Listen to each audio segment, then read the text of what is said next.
சிவாய நம. வாழ்நாளில் எத்தனையோ சிவலிங்கங்களை தொட்டிருக்கோம், எத்தனையோ சிவலிங்கங்களை பிரதிஷ்டை பண்ணியிருக்கோம், எத்தனையோ சிவலிங்கத்தை தோளில் சுமந்திருக்கோம், எத்தனையோ சிவலிங்கத்தை பார்க்கறதுக்கு ராத்திரி நள்ளிரவு காலில் முள் குத்தி காலில் செருப்பே அணிகிறதில்ல. அப்படி இருந்த போதிலும் காலில் முள் குத்தி கால் ஃபுல்லாக காயமாகி ரத்தம் ஓடி அப்படிலாம் கஷ்டப்பட்டு பார்த்தாலும் அத்தனையில் இல்லாத சிறப்பு இந்த சிவலிங்கத்தில் நான் உணர்ந்தேன். பார்த்திங்கன்னா ரோட்டோரமாக இருந்த சிவலிங்கம் அது. சிவராத்திரி நாளாங்காலத்தில் வந்து பூஜை பண்ணணும்.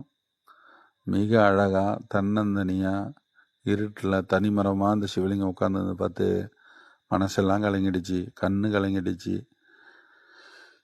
ரொம்ப கஷ்டமாக போயிடுச்சு. அப்பேற்பட்ட அழகு வடிகிற சிவலிங்க திருமேனி.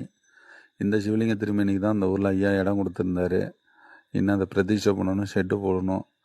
அன்றைக்கி நாளாங்காலத்தில் பூஜை பண்ணுறப்ப வாழ்க்கையில் பிறவி பயன் அடைஞ்ச மாதிரி அந்த இடத்துல தோணுச்சு. அவ்வளோ அழகாக நேர்த்தியாக சுவாமி அழகாக கம்பீரமாக தன்னந்தனியாக இருந்தார். பார்க்குறதையே கொடுத்து வச்சுருக்கணும். அவ்வளோ ஒரு மன நிம்மதி அந்த சுவாமிக்கு. 1 கிலோமீட்டர் போயிட்டு ஒரு மோட்டாரில் தண்ணி பிடிச்சிட்டு வந்து ஊற்றி அபிஷேகம் பண்ணி அந்த இருட்டில் மிக சிறப்பாக பூ பொட்டெல்லாம் வச்சு வில்வ இலைகள் பறிச்சிட்டு வந்து வச்சு சிறப்பாக பண்ணி கொடுத்தோம். கண்டிப்பாக விரைவில் இந்த இடத்துல நல்லதே நடக்கும்.